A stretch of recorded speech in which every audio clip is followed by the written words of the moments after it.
Après m'avoir banni de leur vie pendant 10 ans, ma famille a eu le culot de sonner à mon domaine. J'ai ouvert la porte sans un mot, et j'ai vu la honte envahir leur visage lorsqu'ils ont compris la vérité. La femme qu'ils avaient jetée comme une ratée était devenue une reine dans un palais qu'elle avait elle-même construit.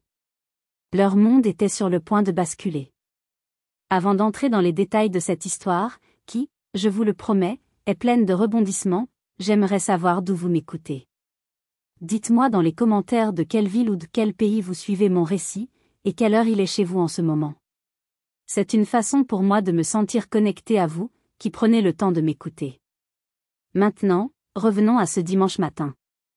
Le soleil de La Rochelle filtrait à travers les immenses baies vitrées de mon bureau, jetant une lumière douce sur les plans d'architecte étalés sur ma grande table en chêne.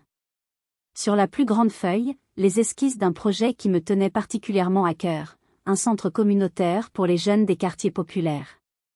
Un lieu pour apprendre, créer, rêver. Un lieu que j'aurais tant aimé avoir, moi, 20 ans plus tôt. L'odeur du café fraîchement moulu se mêlait à l'air salin de l'océan Atlantique que l'on pouvait voir scintiller au loin, une nappe d'argent infinie. C'était mon sanctuaire, un espace de paix et de création que j'avais bâti de mes propres mains, loin du chaos et du mépris de mon passé. Chaque mur, chaque meuble, chaque plante verte était un symbole de ma liberté, une déclaration silencieuse de ma victoire sur les années de dénigrement. Le silence n'était rompu que par le cri lointain des goélands et le murmure des vagues. Et puis, le carillon a retenti. Un son clair, insistant, qui a déchiré la tranquillité comme un coup de couteau dans une toile de maître. J'ai froncé les sourcils. Je n'attendais personne. Mes amis, ma vraie famille, savaient que mes dimanches matins étaient sacrés, un temps de réflexion et de calme avant que la folie de la semaine ne reprenne. Par habitude, j'ai jeté un œil à l'écran de contrôle du système de sécurité. Mon cœur a manqué un battement. Puis un autre. Une sensation de froid s'est répandue dans ma poitrine, un froid que je n'avais pas ressenti depuis une décennie. Non. Ce n'était pas possible. Sur l'écran haute définition, 4 silhouettes se tenaient maladroitement devant mon portail monumental, comme des acteurs hésitants sur une scène trop grande pour eux. Je les ai reconnus instantanément, même si les années avaient creusé leurs traits et grisé leurs cheveux. Mon père, Hervé, le visage plus marqué, mais la posture toujours aussi rigide, celle d'un homme qui se bat contre le monde entier. Ma mère, Brigitte, nerveuse, serrant son sac à main comme une bouée de sauvetage, le regard fuyant. Et ma sœur, Faustine, l'enfant prodige, la perfection incarnée, avec à ses côtés un homme que je ne connaissais pas, mais dont l'air suffisant et le costume trop cher me semblaient familiers. Une vague glaciale m'a parcouru l'échine. Les souvenirs, que j'avais cru enfouis sous des couches de succès et de travail acharné, ont refait surface avec une violence inouïe. Des flashs. Le visage de mon père riant de mon premier prix de dessin.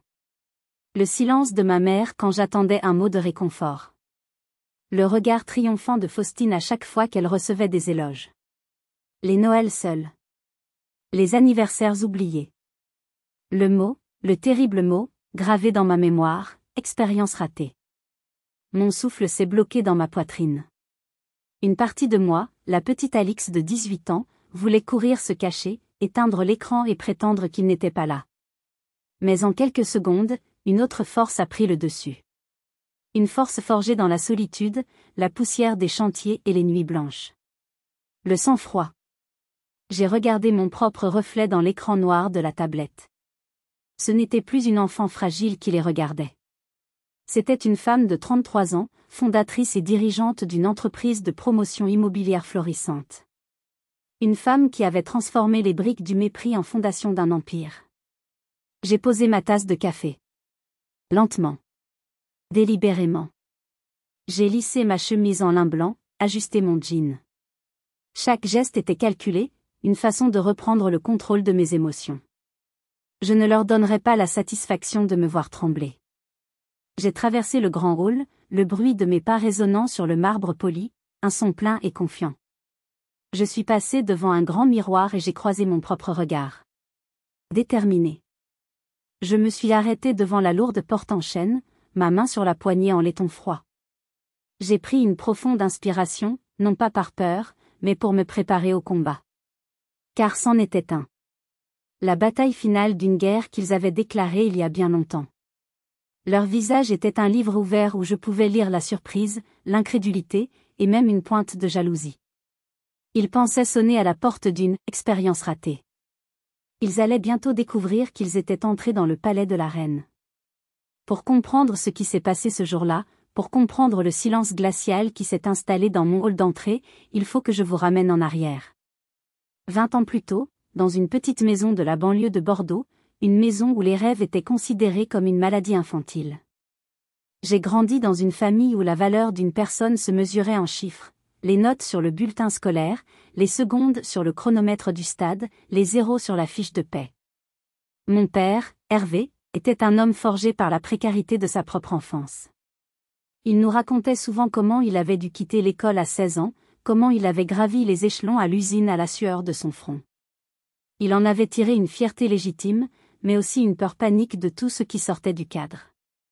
Pour lui, un « bon » travail était un travail stable, un CDI, de préférence dans une grande entreprise. L'art, la passion, le rêve, tout cela était une frivolité dangereuse, un chemin direct vers l'échec.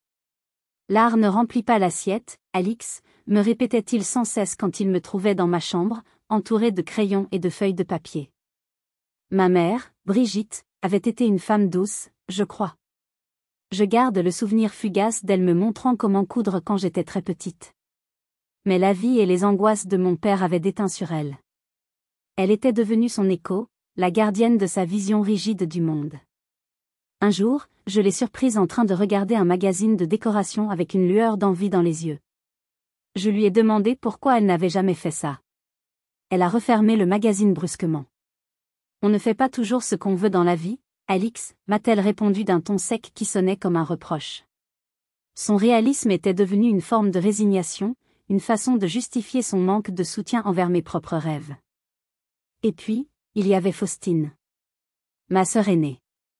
Elle n'était pas seulement la fille parfaite, elle était le projet de vie de mes parents, la preuve vivante de leur réussite éducative. Excellente élève, capitaine de l'équipe de volley, déléguée de classe. Chaque réussite de Faustine était célébrée comme une victoire nationale. Le grand buffet du salon croulait sous ses médailles et ses diplômes, exposés dans une vitrine comme des reliques sacrées. Pendant ce temps, mes dessins et mes maquettes en carton étaient relégués sous mon lit, comme une maladie honteuse qu'il fallait cacher. Un soir, lors de la remise des prix de fin d'année au collège, j'ai vécu une scène qui a résumé toute mon enfance. Faustine est montée sur scène 4 fois, prix d'excellence, prix de mathématiques, prix d'anglais, prix de camaraderie. À chaque fois, mes parents applaudissaient à tout rompre, mon père sifflant même entre ses doigts. Puis mon nom a été appelé, une seule fois, prix de créativité artistique, Alix Martin. Je suis montée sur scène, le cœur battant.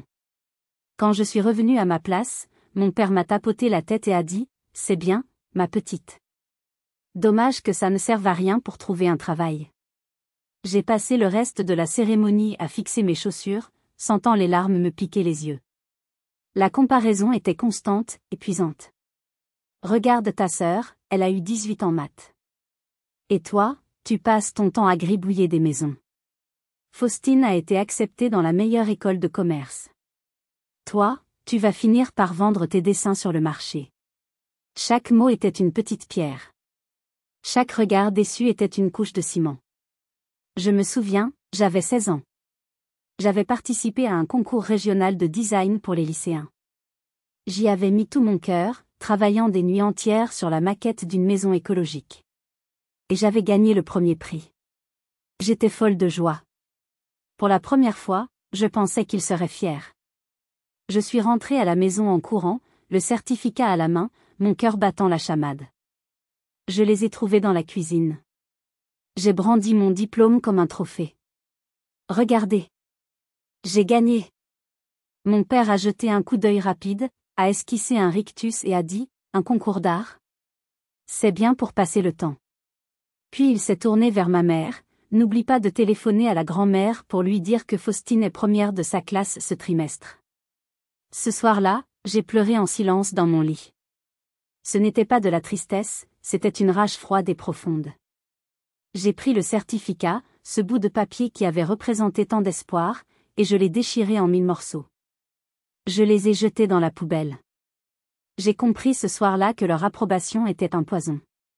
Je ne devais plus jamais la chercher. L'amour dans cette maison était conditionnel, et je ne remplissais pas les conditions. Dès lors, j'ai commencé à construire un mur à l'intérieur de moi. Je continuais à dessiner, à rêver, mais en secret.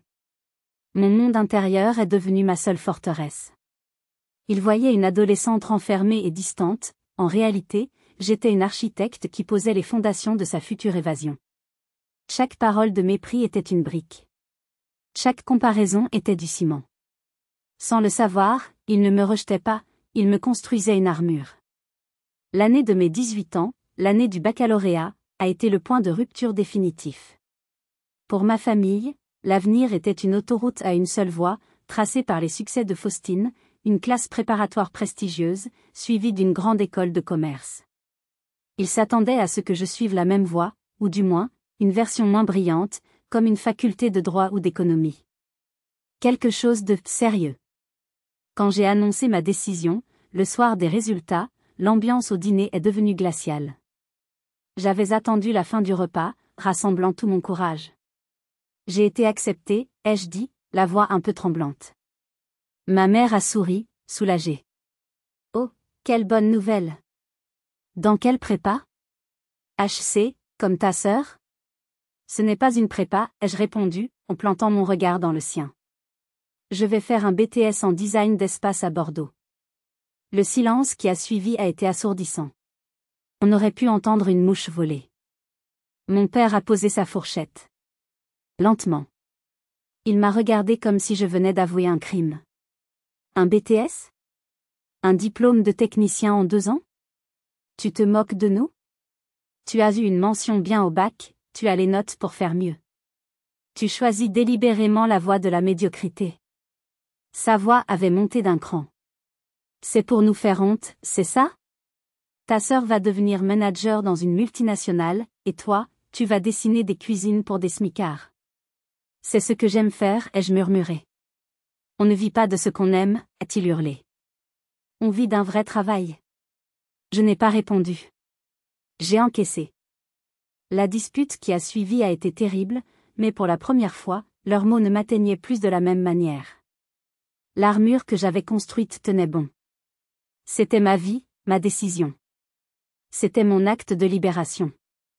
Ces 2 années d'études ont été les plus dures et les plus formatrices de ma vie. J'ai quitté la maison une semaine après cette dispute. J'ai trouvé un minuscule studio de 15 mètres carrés sous les toits, où il faisait une chaleur étouffante en été et un froid glacial en hiver. Le soir, je travaillais comme serveuse dans un bar du quartier Saint-Pierre pour payer mon loyer et mes fournitures. Et le week-end, au lieu de sortir avec mes amis, je faisais quelque chose d'inhabituel. J'avais trouvé un petit boulot de manœuvre sur des chantiers de rénovation. Je portais des sacs de ciment, je préparais du mortier, je cassais des cloisons. Au début, les ouvriers, tous des hommes, me regardaient avec un mélange de pitié et de mépris. « Qu'est-ce que tu fais là, la gamine ? C'est pas un salon de thé ici. » Mais j'ai serré les dents. J'ai appris à porter les charges correctement, à manier une perceuse, à comprendre le langage du chantier. J'ai observé. Je posais des questions. Je voulais comprendre comment un plan sur le papier devenait une réalité en 3 dimensions. Lentement, le respect a remplacé la moquerie. J'avais les mains couvertes d'ampoules et de callosités, mais j'apprenais plus sur ces chantiers poussiéreux que dans n'importe quelle salle de classe. Pendant ce temps, je n'avais quasiment aucun contact avec ma famille.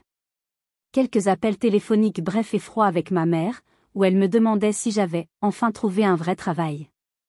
Et puis, il y a eu ce Noël. L'année de mes 20 ans.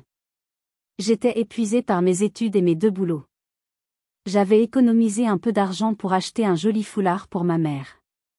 J'espérais secrètement une trêve, une invitation. Juste un dîner. Le 24 décembre est arrivé. Rien. Pas un appel.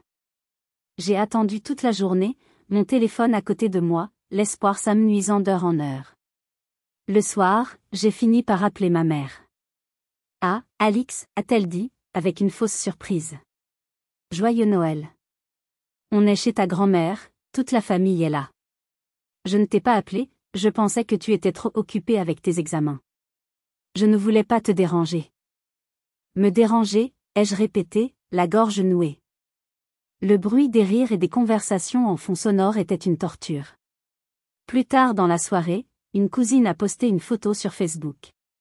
Toute la famille était là, souriante, levant leur verre. Ma place à table était vide. Personne ne semblait s'en apercevoir. Ce n'était pas un oubli. C'était un message. Il m'avait officiellement effacé de l'équation familiale. Quelques jours plus tard, j'ai déballé le foulard que j'avais acheté pour ma mère et je l'ai mis autour de mon cou, comme pour me protéger du froid de leur indifférence. Cette nuit de Noël, seule dans mon petit studio, avec pour seul repas un reste de pâte froide, j'ai compris une vérité terrible mais libératrice. Pour construire la vie de mes rêves, je devais d'abord accepter d'être une étrangère dans ma propre famille. À 23 ans, mon diplôme en poche, j'ai refusé les offres d'emploi dans des agences d'architecture où j'aurais été cantonnée à dessiner des salles de bain pendant des années. J'avais une vision plus grande. J'ai retrouvé 2 amis de ma promotion, Marc et Léo, aussi ambitieux et têtus que moi, et nous avons décidé de créer notre propre entreprise.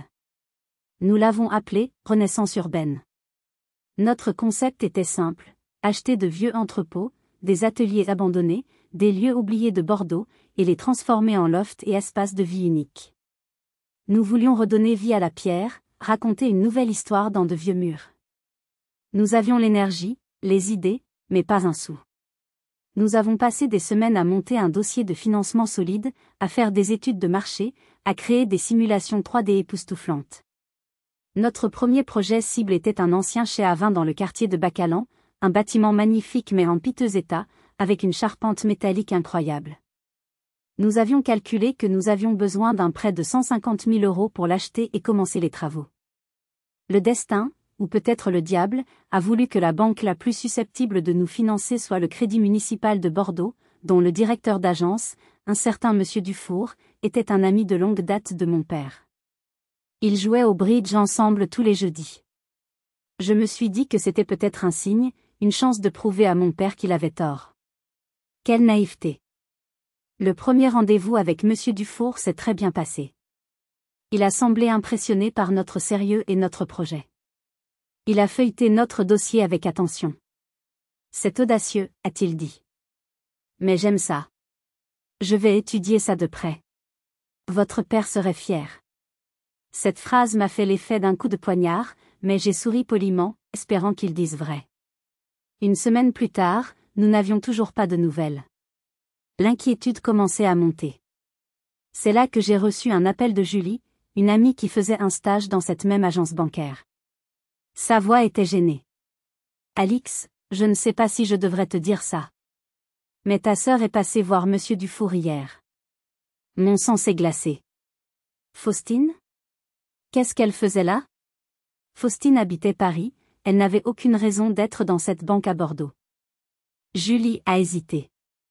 Elle a dit qu'elle venait pour ses propres affaires, mais je l'ai vue discuter dans son bureau vitré. Je ne pouvais pas entendre, mais il parlait de toi, j'ai vu monsieur Dufour hocher la tête avec un air grave.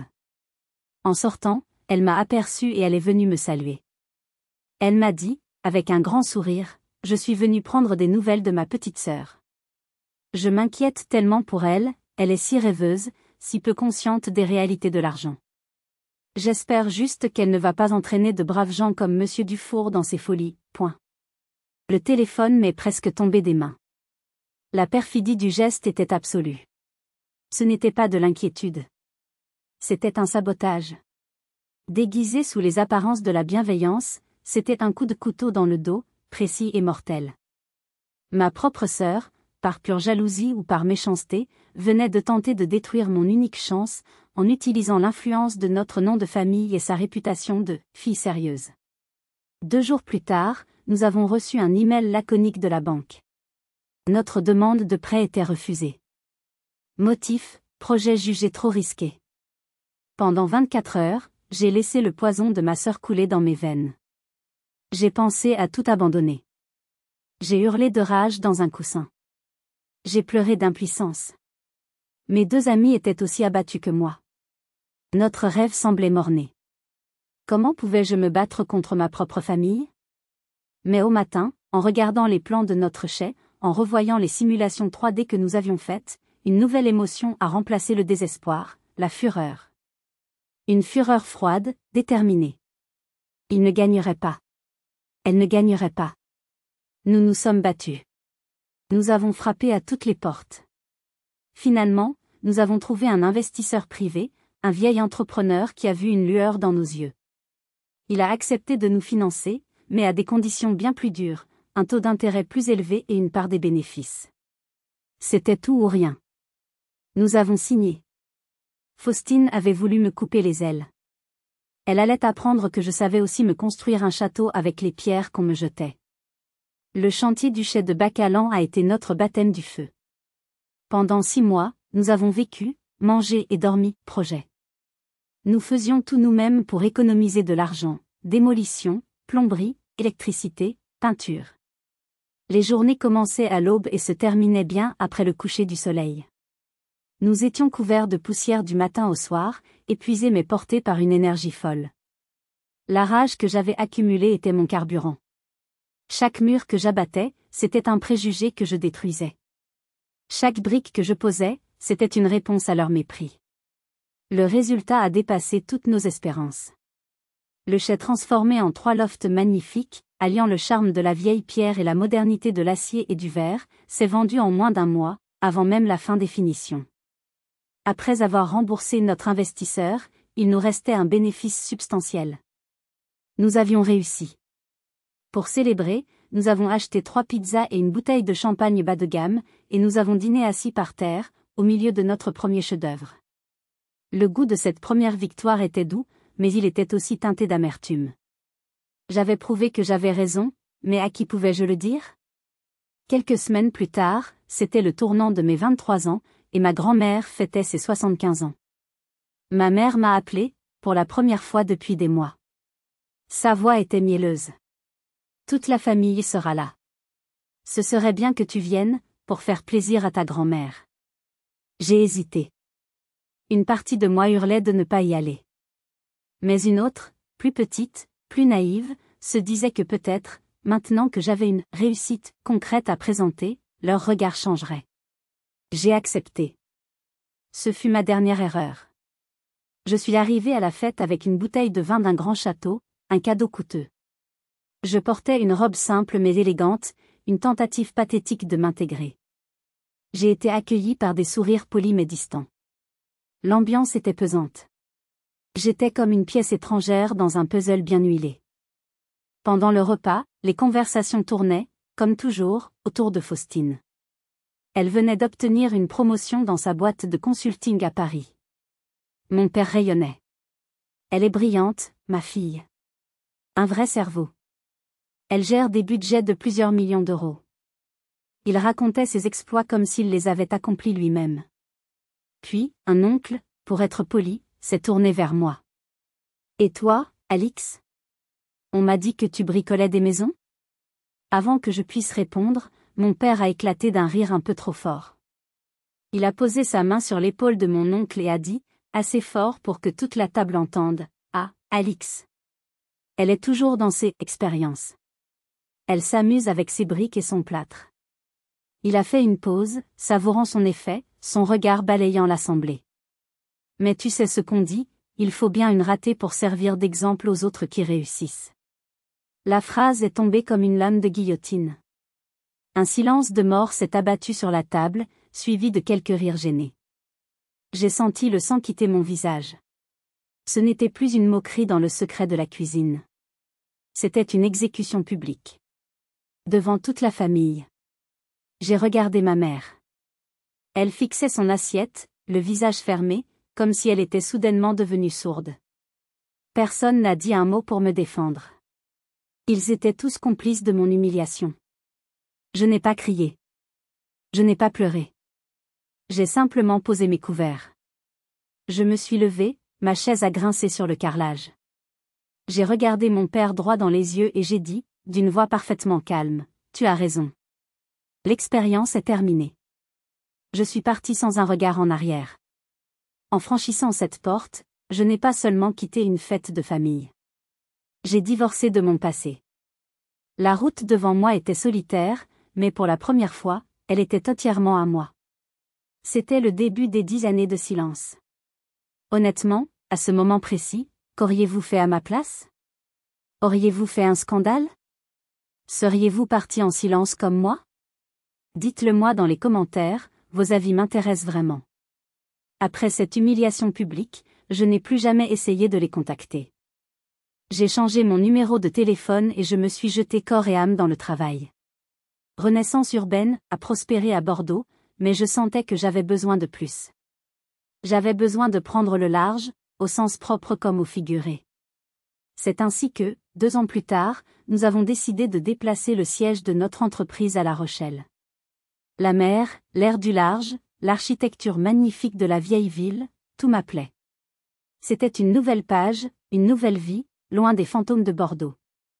Notre premier grand projet là-bas a été un défi immense, la restauration d'une vieille demeure bourgeoise du XIXe siècle, la « Villa des Vents », perchée sur la corniche face à l'océan. Elle était magnifique, mais en état de quasi-ruine. Tout le monde nous disait que nous étions fous, que nous allions y laisser notre chemise. C'est sur ce chantier que j'ai rencontré Jean-Pierre.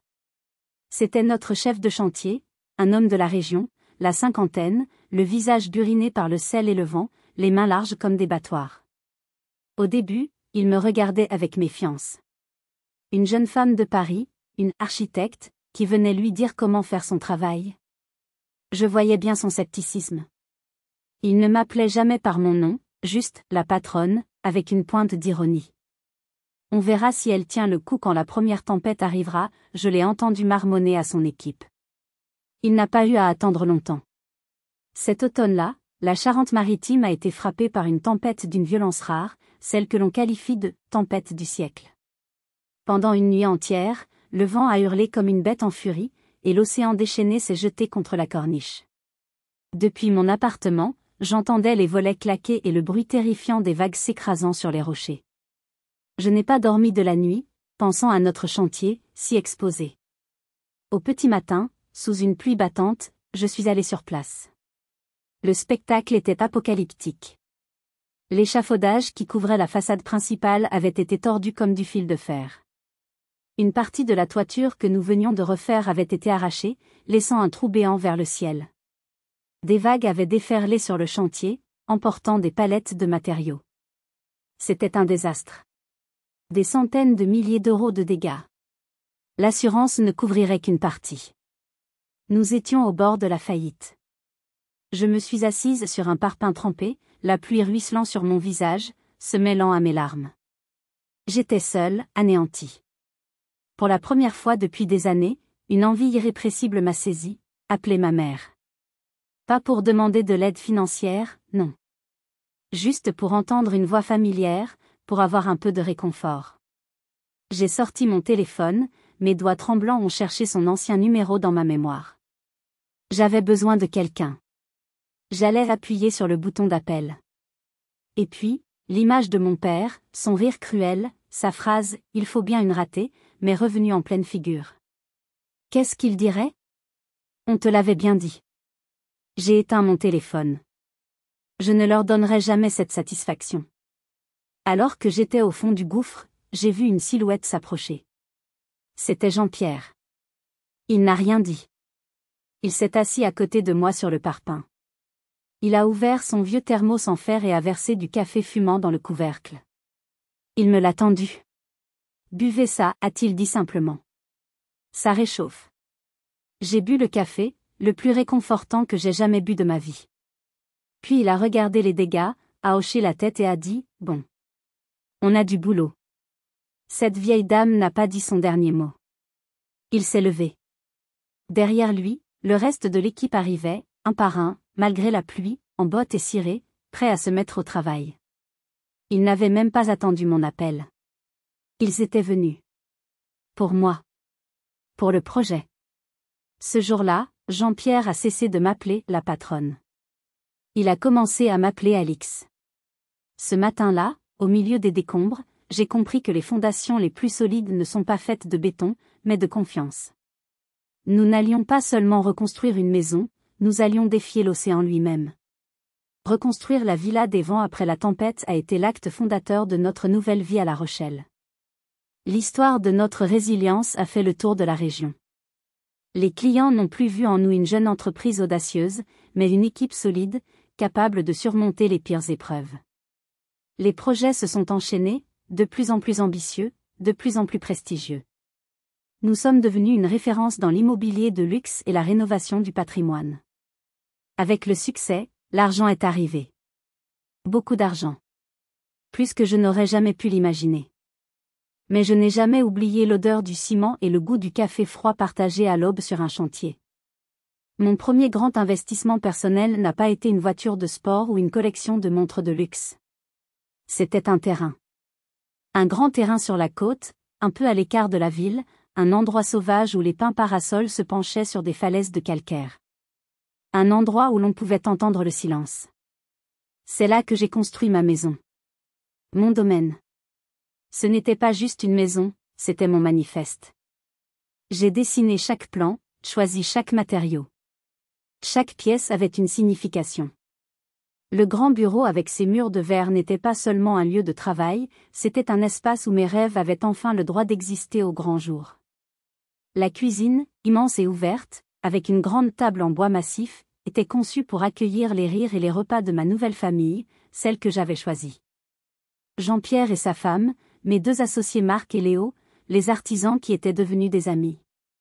C'est avec eux que je célébrais Noël désormais. Des Noëls simples, chaleureux, où personne n'était jugé. Et puis, il y avait mon atelier. Une pièce lumineuse, avec une vue imprenable sur l'océan, remplie de tables à dessin, de maquettes, de pots de crayon. C'était mon sanctuaire, un endroit où personne ne viendrait jamais me dire que ce que je faisais était inutile. Le succès m'a aussi donné les moyens de rendre un peu de ce que j'avais reçu. Pas de ma famille, mais de la vie. J'ai créé une fondation, discrètement, sans publicité. Je l'ai appelée « La première brique ». Son but était simple, financer intégralement des formations professionnelles dans les métiers du bâtiment pour des jeunes issus de milieux défavorisés qui, comme moi, n'avaient pas suivi la voie royale. Je voulais leur donner cette première brique qui leur permettrait de construire leur propre avenir. J'ai même embauché le premier lauréat, un jeune maçon incroyablement talentueux. Le voir poser fièrement la dernière pierre d'un de nos chantiers a été l'un des moments les plus heureux de ma vie. Je menais une vie confortable, mais simple. Je roulais toujours dans mon vieux 4x4, celui qui pouvait aller sur les chantiers boueux. Mes vêtements étaient souvent des jeans et des chemises. Pour moi, le vrai luxe n'était pas d'exposer sa richesse, mais d'avoir la liberté de ne plus jamais avoir à prouver sa valeur à qui que ce soit. La liberté de dire non. La liberté de choisir. Mon domaine était ma forteresse, mon équipe était ma famille. La paix que j'avais bâtie semblait inébranlable. J'étais heureuse. Vraiment. Et je pensais sincèrement que le chapitre de ma famille de sang était clos, scellé, et archivé dans les profondeurs de ma mémoire. Mais j'avais oublié une règle fondamentale, le passé ne meurt jamais vraiment, il attend juste son heure. Le déclencheur a été un article. Un long portrait de moi dans un magazine local chic, Vivre en Charente-Maritime. La journaliste avait été séduite par mon parcours, la « self-made woman » qui rénovait le patrimoine de la région.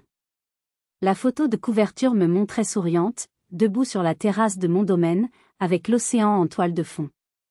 L'article parlait de mes débuts difficiles, sans entrer dans les détails familiaux, et de la philosophie de mon entreprise. Je n'ai pas prêté beaucoup d'attention à l'article. Pour moi, ce n'était que de la communication pour l'entreprise. Mais j'avais sous-estimé la puissance des réseaux sociaux et la vitesse à laquelle les nouvelles, surtout les nouvelles qui impliquent de l'argent, peuvent voyager.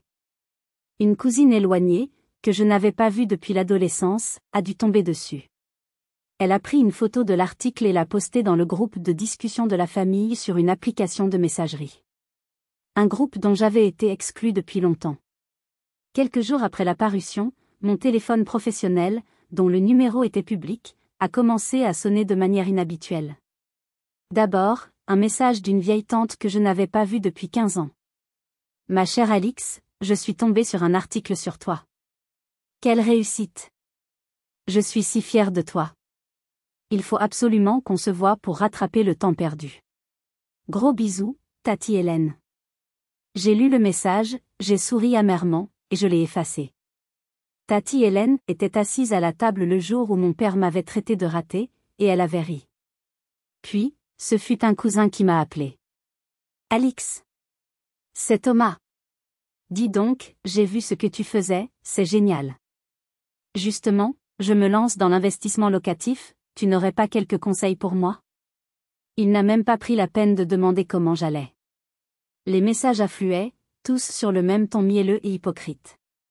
Des gens qui avaient assisté en silence à mon humiliation des années plus tôt, qui ne m'avaient jamais envoyé un seul message en 10 ans, se découvraient soudainement une affection débordante pour moi. C'était fascinant et répugnant à la fois. 10 ans de silence radio, et soudain, j'étais la cousine, la nièce, la fille la plus aimée du monde. Si vous avez déjà vécu ça, vous savez de quoi je parle. Ce n'est pas de l'amour, c'est de l'opportunisme. Et je savais que ce n'était que le début. Je n'ai répondu à personne. Mon silence était ma seule réponse. Je savais qu'il ne s'arrêterait pas là. Il n'était pas venu me chercher quand je luttais dans la boue. Il venait maintenant que mon château était construit et que les lumières étaient allumées. Il n'était pas intéressé par moi, mais par ce que je représentais, le succès, l'argent, la sécurité. Tout ce qui obsédait mon père. Je n'avais pas peur. La peur avait quitté mon cœur depuis longtemps. Mais je sentais une sorte de lassitude m'envahir. J'ai passé une soirée seule dans mon atelier, à feuilleter mes vieux carnets de croquis de l'époque du BTS. J'ai revu mes dessins maladroits, mes notes pleines de rêves et d'incertitudes. Je me suis souvenu de la jeune femme que j'étais, de sa solitude, de sa fin de réussir. J'ai fait ça pour elle. Pour lui prouver que ses rêves n'étaient pas stupides. Et je n'allais laisser personne, et surtout pas eux, venir souiller cette victoire. Je me préparais mentalement à la confrontation. Je savais qu'elle était inévitable. Il ne se contenterait pas de messages. Ils viendraient. Tôt ou tard. Ils allaient venir frapper à la porte de la forteresse qu'ils m'avaient forcé à construire. Ils allaient venir. Je le sentais dans l'air salé de l'océan. La seule question était, serais-je prête à affronter les fantômes que j'avais moi-même exilés? Le dimanche matin suivant, ils sont venus. Comme je le savais. Je les ai fait entrer. Non pas dans le petit salon cosy, mais dans la grande pièce de réception. Un espace immense, avec un plafond de 6 mètres de haut et un mur de verre donnant directement sur la terrasse et la piscine à débordement qui semblait se jeter dans l'océan. C'était une pièce conçue pour impressionner, une démonstration de puissance architecturale, et elle a fait son effet. Je les ai regardés observer les lieux, leurs yeux passant de l'œuvre d'art contemporain sur le mur au lustre design, puis à la vue imprenable. Je voyais la surprise, mais aussi l'incompréhension. Comment la ratée avait-elle pu accomplir tout ça? Leur visage était un mélange d'admiration forcée et de jalousie mal dissimulée. Ma sœur Faustine, vêtue d'une robe de marque qui semblait un peu trop criarde pour un dimanche matin, n'arrêtait pas de répéter « C'est incroyable, Alix. Vraiment, c'est incroyable. » Son petit ami, un homme à l'allure lisse et au sourire commercial, hochait la tête en permanence, comme un pantin. Mon père, lui, ne disait rien. Il se tenait droit, les mains dans le dos, essayant de conserver une contenance, mais son regard balayait la pièce avec un air de propriétaire frustré. J'ai servi du café dans des tasses en porcelaine, en silence. Je les ai laissés parler. Des banalités. Le temps, la route, la beauté de la région. Une pièce de théâtre mal répétée. Je savais qu'ils attendaient le bon moment pour abattre leurs cartes. Je jouais mon rôle, celui de l'hôtesse polie, mais mon esprit était aussi affûté qu'une lame. C'est ma mère qui a commencé, après un long silence. Elle a posé sa tasse, ses mains tremblaient légèrement. « Alix, ma chérie ?» a-t-elle commencé, sa voix pleine d'une fausse émotion. Je sais que nous avons eu nos distances, des malentendus, mais la famille, c'est la famille.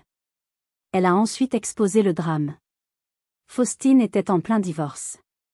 Un divorce compliqué, son mari se battait pour chaque centime. Les frais d'avocat étaient exorbitants. Faustine risquait de perdre son appartement à Paris. Elle était au bord de la dépression. Ma mère parlait, les larmes aux yeux, décrivant la situation comme si c'était la plus grande tragédie du monde. Pendant qu'elle parlait, Je regardais ma sœur. La fille parfaite avait l'air fatiguée. Son maquillage impeccable ne pouvait cacher les cernes sous ses yeux. Mais il n'y avait aucune humilité dans son regard. Seulement de l'amertume et de l'impatience. Elle était là, non pas pour demander de l'aide, mais pour réclamer ce qu'elle pensait lui être dû. Puis mon père a pris le relais, avec son ton paternaliste et condescendant. Écoute, Alix. C'est une situation difficile pour tout le monde. Mais c'est aussi une opportunité. J'ai failli m'étouffer avec mon café. Une opportunité ? C'est l'occasion pour toi de montrer que tu fais partie de cette famille, a-t-il continué. D'investir dans l'avenir de ta sœur. Tu as bien réussi, maintenant. Il est normal que tu aides ceux qui ont moins de chance. C'est ton devoir. Le mot était lâché. Devoir. Je suis restée silencieuse quelques secondes, laissant le poids de ce mot flotter dans l'air. Puis j'ai posé ma tasse. Très doucement. J'ai regardé mon père, puis ma mère, puis ma sœur. J'ai eu un petit sourire, un sourire qui ne venait pas des lèvres, mais du plus profond de mon âme lasse. Ma valeur, ai-je demandé d'une voix calme. Donc, après 10 ans, ma valeur à vos yeux se mesure finalement au solde de mon compte en banque, c'est bien ça. La pièce est devenue glaciale. Leurs sourires forcés se sont figés. Puisque vous aimez tant les preuves de réussite, ai-je continué en me levant, laissez-moi vous montrer la mienne. Je ne leur ai pas montré mes relevés de compte.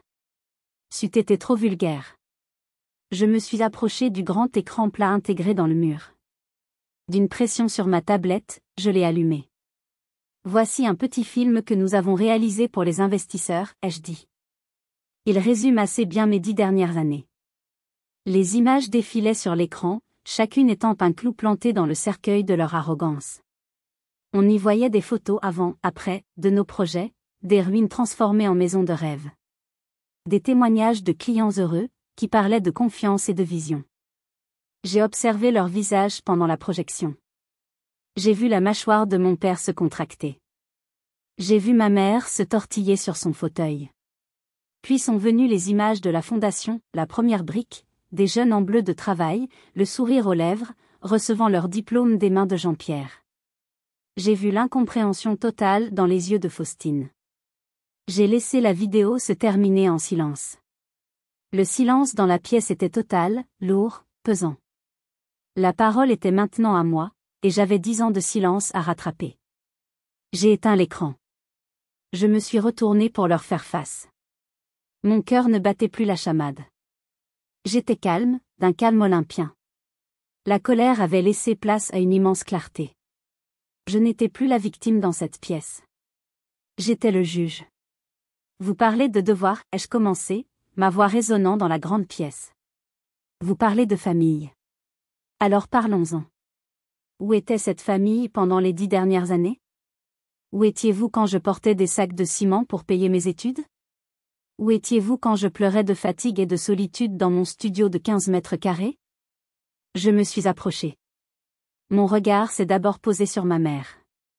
Où étais-tu, maman, le jour de mes 25 ans? J'ai attendu ton appel toute la journée. Il n'est jamais venu. Tu savais que c'était mon anniversaire. Tu as choisi de ne pas appeler. Puis, je me suis tournée vers mon père. Et toi, papa, où étais-tu quand j'ai eu besoin d'un garant pour mon premier appartement? J'ai dû demander à un quasi-inconnu, le patron du bar où je travaillais. J'étais ta fille, et j'étais une étrangère pour toi. Mon regard s'est posé sur Faustine. Et toi, ma sœur? Parlons de ton mariage. Un grand mariage magnifique, à ce que j'ai vu sur les photos. J'imagine que mon invitation s'est perdue dans le courrier? Ou peut-être que la ratée de la famille aurait fait tache sur les photos. Faustine a baissé les yeux, son visage était blême. Mais ce n'est pas le pire, ai-je continué, ma voix se durcissant. Le pire, c'est le jour où tu es allé voir Monsieur Dufour à la banque. Le jour où tu as glissé ton petit venin dans son oreille, en te faisant passer pour une sœur inquiète. Le jour où tu as essayé de tuer mon rêve dans l'œuf. Tu ne m'as pas seulement refusé un prêt, Faustine. Tu as essayé de tuer la seule chose que j'ai jamais eue. Mon espoir. Le petit ami de ma sœur a ouvert la bouche, sans doute pour me faire une leçon de morale. Écoutez, les histoires de famille. Je lui ai jeté un regard si froid qu'il s'est tu instantanément. Vous, ai-je dit. Vous n'avez rien à dire ici. Vous n'êtes qu'un spectateur dans une tragédie que vous ne pouvez pas comprendre. Je suis revenu vers le centre de la pièce. Vous venez ici, dans cette maison que j'ai construite avec la sueur, les larmes et les dettes que vous m'avez indirectement imposées, et vous osez me parler de devoir ? Vous osez me demander de l'argent pour réparer les erreurs de la fille parfaite ? J'ai ri. Un rire sec, sans joie. Ma réponse est non. Les mots sont tombés, nets, irrévocables. Non. Pas parce que je ne peux pas. Mais parce que vous ne le méritez pas. L'argent que je gagne, je l'utilise pour aider des gens qui en sont dignes. Des jeunes qui se battent, comme je me suis battu. Des gens qui connaissent la valeur d'une main tendue. Vous ne connaissez que la valeur de ce que vous pouvez prendre. Je me suis dirigé vers la porte d'entrée et je l'ai ouverte en grand. Le soleil et l'air marin ont envahi le hall. Ma maison n'est pas une banque. La discussion est terminée. Partez. Ma mère s'est levée, en larmes. Alix, s'il te plaît. On est ta famille.